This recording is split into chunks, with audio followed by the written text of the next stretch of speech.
Hi friends, welcome to my YouTube channel. నేను మీ మైరా. అదే నీవు అదే నేను పార్ట్ 81. పర్ణిక తెలియకుండానే తపస్వి నడుం చుట్టూ ఒక చేయి, పర్ణిక చేయి అనుకోకుండానే తపస్సు ఒత్తైన జుట్టులోనికి వెళ్ళిపోయింది. కాసేపటి తర్వాత ఆమె నుంచి వచ్చే మధురమైన కలకూజితాన్ని విన్నాక మరింత పట్టు పెంచాడు తపస్వి. తపస్వి నడుము చుట్టూ ఉన్న పర్ణిక చేయి పూర్తిగా తనకు దగ్గరగా లాక్కుందో, తనే తపస్వి దగ్గరికి వెళ్ళిందో తెలియలేదు. పర్ణిక వంటి మెత్తదనం పూర్తిగా తపస్విని అదుముకుంది. కాసేపటి తర్వాత పర్ణిక ఊపిరిలో వేగం మందగించడంతో దూరం జరిగాడు. పర్ణిక సిగ్గుతో మొహం చూపించలేక తపస్వి మెడవంపులో మొహాన్ని దాచుకుంది. భారంగా ఊపిరి పీలుస్తోంది. తపస్వి చేతులు కుదురులేక పర్ణిక మెడని నడుముని సవరిస్తూ పెదవులతో పలకరిస్తున్నాడు. కోటి సిగ్గులతో కనులు మూసుకున్న కళ్ళకి కుదురైన ముద్దులు బహుకరించాడు. సిగ్గుతో ఎర్రబారిన బుగ్గలకి మరింత కందేలా పెదవులతో పలకరించాడు. విశాలమైన నుదుటికి అడగకుండానే విరాళంగా ధారాళమైన ముద్దులని సమర్పించాడు.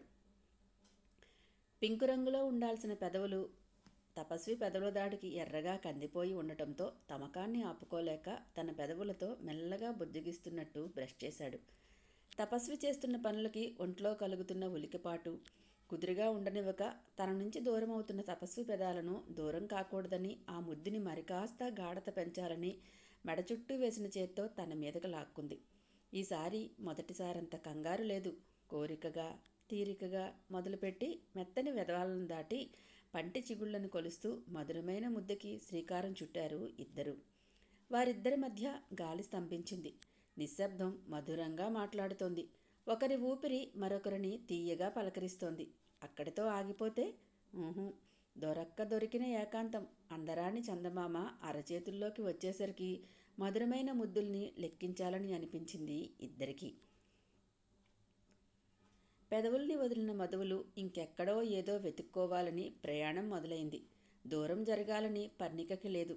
తపస్వికి మాత్రం ఎక్కడో ఇద్దరి మధ్య లైన్ క్రాస్ చేస్తున్నామేమో అనిపించింది. మనసు మేలుకున్నా శరీరం మాత్రం మరలి రానంటోంది. చివరికి మనసు మాటని శరీరం తొక్కిపట్టింది.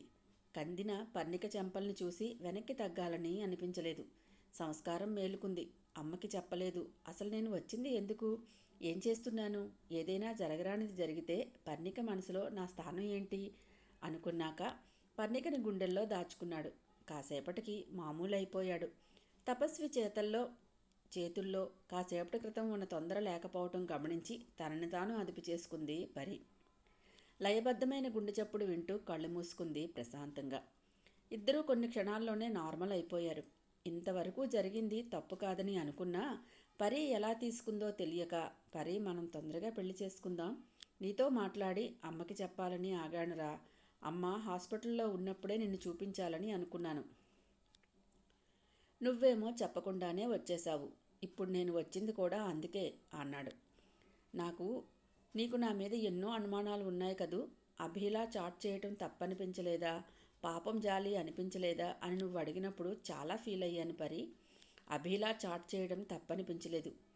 ముందే చెప్పాను కదా, everything is fair in love and war అని నాకు నేనే చెప్పుకున్నానప్పుడు. మనకు నచ్చిన పని చేసేటప్పుడు దానికి అనుకూలంగా మనల్ని మనమే మౌల్డ్ చేసుకుంటామేమో పరి. పాపం జాలి అనేది ఎదుటి మనిషి మీద మనకి కొంచెం సేపు కలిగే ఫీలింగ్ మాత్రమే. కానీ ప్రేమ మాత్రం ఎలాంటి పరిస్థితుల్లో అయినా వెంటాడే ఫీలింగ్. నువ్వు ఇల్లు వదిలి వచ్చేశాక ఇన్నేళ్ల ఒంటరి జీవితంలో ఎన్నో పరిచయాలు స్నేహాలు ఉండే ఉంటాయి కదా. ఆమెను దగ్గరికి తీసుకొని లాలనగా నచ్చ చెప్తున్నట్టు జుట్టు సవరిస్తూ దగ్గరికి తీసుకుంటూ మాట్లాడుతూనే ఉన్నాడు తపస్వి. కళ్ళు మూసుకొని తపస్వి గుండె చప్పుడు వింటూ అతను మాట్లాడే ఒక్కొక్క అక్షరాన్ని తన హృదయంలో నిక్షిప్తం చేసుకుంటోంది పర్ణిక. మధురమైన క్షణాలు అంటే ఇవేనేమో అనిపించింది. అమృతపు చుక్కలు అంటే చెవుల్లో పడుతున్న పన్నీటి జల్లులు అంటే ఇలాంటి మాటలేనేమో అనుకుంది.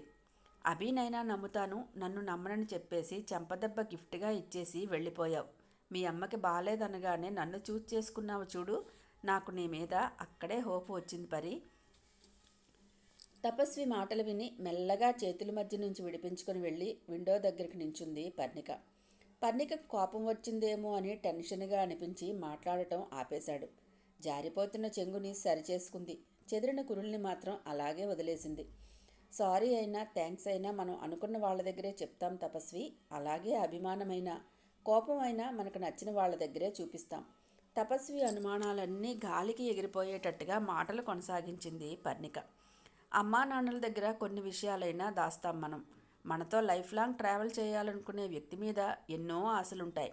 అమ్మ దగ్గర చేసే అల్లరి, నాన్నతో ఉండే చనువు, స్నేహితుల దగ్గర ఉండే ఫ్రీనెస్, ఇలా అన్నీ మనతో ట్రావెల్ చేసే వ్యక్తిలో మనం ఉండాలని అనుకుంటాం. మాట్లాడే మాటలాపి అలుపు తీర్చుకున్నట్టు కాసేపు ఆగింది. పరి నెమ్మదిగా పిలిచానని అనుకున్నాడు. కానీ ఆ చిన్న పిలుపుకే వెనక్కి తిరిగి చేతులు కట్టుకుని నిలబడింది. సూటిగా చూసింది తపస్వి కళ్ళల్లోకి. ఆ చూపుల్లో కొండంత నమ్మకం, టీవీగా నిలబడటంలో ఏదో చెప్పలేని భావం కనిపించింది తపస్వికి. నేను అర్థం చేసుకోగలను పరి అన్నాడు తపస్వి. లేదు, నా మనసులో అభి గురించి నేను ఏం ఆలోచించానో, ఎలా అనుకున్నానో అన్నీ నీకు తెలియాలి.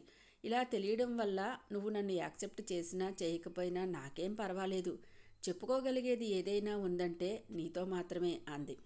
సరే, నీ ఇష్టం, నీ తృప్తి కోసం వింటున్నాను. నీకు చెప్పాలనిపించింది అంతా చెప్పే. నీ మనసంతా ప్రక్షాళన అయిపోవాలి ఈరోజు. చక్కగా మళ్ళీ ఎప్పటి పర్ణికలా నువ్వు తిరగాలి అన్నాడు. అభి కాశ్మీర్లో మొదటిసారి నన్ను గుర్తుపెట్టుకుని పలకరించడం నాకు చాలా సంతోషాన్ని ఇచ్చింది. ఒక సెలబ్రిటీ ఇన్ని వేల మంది అభిమానుల మధ్య నన్ను గుర్తుపెట్టుకోవడం నాకెందుకో చాలా సంతృప్తిగా అనిపించింది. ఇక్కడి నుంచి వెళ్ళిపోయిన తర్వాత అభి నాతో చాట్ చేయడం ఇంకా నచ్చేసింది. నేను ఎలా ఆలోచిస్తున్నానో అభి కూడా అలాగే ఆలోచిస్తున్నాడని అనుకున్నాను.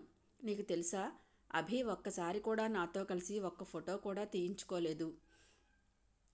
సెలబ్రిటీస్తో ఉన్న ఫొటోస్ బయటికి వస్తే స్కాండల్స్ అని ప్రూవ్ చేయాలని చూస్తారు పరి, అందుకే తీయించుకోలేదేమో వాడు అన్నాడు తపస్వి. తనే నన్ను హైదరాబాద్ రమ్మన్నాడు. అమ్మ దగ్గరికి వెళ్లాల్సిన రోజులు సెలవు పెట్టుకొని అక్కడ కాదనుకుని అభి దగ్గరికి వెళ్ళిపోవాలని నేను కూడా ఆరాటపడ్డాను. మనసులో ఉన్న కన్ఫ్యూజన్ ఏంటో తెలుసుకోవాలని, దాన్ని తీర్చేసుకోవాలని నేను కూడా హైదరాబాద్ వచ్చాను. మెకానికల్గా పెళ్లి చేసుకుందామని చెప్పేశాడు. అంతే. ముందు నేను ఆశ్చర్యపోయాను ఆ మాటకి. నేను ఇంకా అభి నుంచి ఎక్కువ ఎక్స్పెక్ట్ చేశానేమో ఆ క్షణం. కానీ ఆ ఆలోచనని అప్పటికే తొక్కిపెట్టేశాను. అప్పుడు నేను ఉన్న పరిస్థితుల్లో నా అభిమాన క్రికెటర్ నన్ను పెళ్లి చేసుకుంటున్నాడని నాకు చాలా గొప్పగా అనిపించింది. అభి ఆస్తి చూసో అంతస్తు చూసో కాదు. కానీ ఆ మాట చెప్పి ఒంటి మీద చేయి వేస్తే మాత్రం ఎందుకో నచ్చుకోలేకపోయాను. చాలా రెసిస్ట్ చేశాను. అభి నుంచి దూరం జరగాలని, వాడిని కంట్రోల్లో పెట్టాలని. కానీ కుదరలేదు. లాస్ట్కి అభిని మంచం మీదకు తోసేసి ఏం చేస్తున్నానో తెలియకుండానే గాయపరిచాను. కదలక మెదలక ఉన్న అభిని చూసి భయం మొదలైంది నాలో. కాసేపటి వరకు ఆ భయం నన్ను అస్సలు వదలలేదు. అదిగో సరిగ్గా అప్పుడే నాకు ఫోన్ కాల్ వచ్చింది. నా మనసులో ఉన్న భయాన్ని తీసేసినట్టు, వాస్తవాన్ని అర్థం చేసుకోమన్నట్టు ఎంత బాగా అనిపించిందో తెలుసా ఆ ఫోన్ కాల్. పర్ణిక అప్పటి ఫోన్ కాల్ గురించి చెప్తుంటే వెంటనే చూపు తిప్పేసి 2 చేతులు పాకెట్లో పెట్టుకొని ఒక కాలు మడిచి క్యాజువల్గా వింటున్నట్టు నించున్నాడు తలదించుకుని తపస్వి. అప్పుడే అభి దగ్గరికి వెళ్ళి వాడికి తగిలిన దెబ్బకి కుట్లు వేసి జాగ్రత్తగా బయటికి వచ్చేశాను. ఆ రోజు అక్కడ జరిగిన ఆ సంఘటనతో మళ్ళీ ఎప్పటికీ అభి వైపు చూడాలని, అభి దగ్గరికి వెళ్ళాలని ఎప్పుడూ అనుకోలేదు ఆ క్షణం. బయటికైతే వచ్చేశాను, కానీ ఆ రాత్రి ఏ క్యాబ్లో వెళ్ళాలన్నా భయం. ఎక్కడికి వెళ్ళాలో తెలియక కంగారుగా అనిపించింది. అలాంటప్పుడే దేవుడు పంపించినట్టు నా ముందు ఒక క్యాబ్ వచ్చి ఆగింది. ఆ క్యాబ్ డ్రైవర్ ఎవరితోనో మాట్లాడుతున్న మాటలు చాలా ధైర్యంగా అనిపించాయి. ఆ రాత్రి నా కళ్ళల్లో ఆకలి గమనించి తను తింటూ నా ఆకలిని కూడా తీర్చాడు. అప్పటి వరకు నాలో ఉన్న అలజడి తగ్గింది. నన్ను జాగ్రత్తగా ఎయిర్పోర్ట్లో దించేసి తన మొహం కూడా నాకు చూపించకుండా వెళ్ళిపోవాలని అనుకున్నాడు. నీ పేరేంటి అని అడిగితే అతను ఏం చెప్పాడో తెలుసా? తపస్వి అన్నాడు అంది కళ్ళల్లోకి సూటుగా చూస్తూ దగ్గరగా నడిచి వచ్చింది. పర్ణిక పాదాలు తన ముందుకు వచ్చి ఆగాయని తెలిసి కూడా తపస్వి తలెత్తలేకపోయాడు. వెరీ రేర్ నేమ్ కదూ, అందుకేనేమో బాగా గుర్తుండిపోయింది. అంతవరకు నేలచూపులు చూస్తున్న తపస్వికి ఇక సాధ్యం కాక పర్ణికని తలెత్తి చూశాడు. పర్ణిక కళ్ళు ఆనందంగా నవ్వుతున్నాయి. పెదవి విరుపులో ఏదో తెలియని అందం కనిపించింది. ఒక్క క్షణం మళ్ళీ ఆ పెదవుల్ని తన పెదవులతో వత్తేయాలని అనిపించింది. బలవంతంగా తన కోరికని అదుపు చేసుకున్నాడు. ఇక దాయడం అసాధ్యం అనిపించింది తపస్వికి. నేనెవరో తెలిసిపోయింది. చీకట్లో మనిషిని గుర్తుపట్టలేకపోయానేమో కానీ మాట మాత్రం బాగా గుర్తుండిపోయింది తపస్వి అని తనే మరొక అడుగు ముందుకు వేసి చేతులు కట్టుకుని ఉన్న తపస్వి చేతుల్ని దూరం చేసి తన చేతుల్ని అతని మెడ చుట్టూ మాలలా వేసి గుండెల్లో తలదాచుకుంది. తపస్వి చేతులు పరీని గట్టిగా దగ్గరకు తీసుకున్నాయి. బలంగా కౌగిలించుకున్నాడు. ఇక్కడికి వచ్చేసిన తర్వాత మళ్ళీ ఎప్పుడూ అభితో నేను కాంటాక్ట్లోకి వెళ్ళలేదు. చాలా రోజులు సిమ్ తీసి పక్కన పడేసి అవసరమైనప్పుడు యూజ్ చేసుకునేదాన్ని. మళ్ళీ ఎప్పుడూ అభితో మాట్లాడాలని కానీ కలుసుకోవాలని కానీ ప్రయత్నం చేయలేదు నేను. సెకండ్ ఇన్నింగ్స్ స్టార్ట్ అయినట్టు కొద్ది రోజుల తర్వాత మళ్ళీ అభి నుంచి సడన్గా సారీ అంటూ మెసేజ్లు రావడం మొదలైంది. తర్వాత వస్తున్న మెసేజ్లు నన్ను బాగా డిస్టర్బెన్స్ చేస్తూ ఉండేవి. మెల్లగా మనసు రాయి చేసుకున్న నేను కరగడం మొదలుపెట్టాను. అభి నాకు నచ్చినట్టు మారిపోతున్నాడు అనుకుని చాలా సంతోషించాను. ఏదో తొందరపాటులో తప్పు చేశాడేమో అనుకున్నాను. అందుకే అభి పెళ్లి చేసుకున్నాడంటే మోసం చేశాడని అంతలా రియాక్ట్ అయ్యాను. ఆ మెసేజ్ పంపింది ఎవరో నువ్వు చెప్పే వరకు నాకు తెలియదు. తెలిసిన మరుక్షణం కోపం వచ్చింది. తిట్టాను, కొట్టాను. అమ్మకి బాగాలేదు అన్న తర్వాత అరుణ అనుకోకుండా ఆడిన అబద్ధం మళ్ళీ నన్ను ఆలోచింపచేసింది.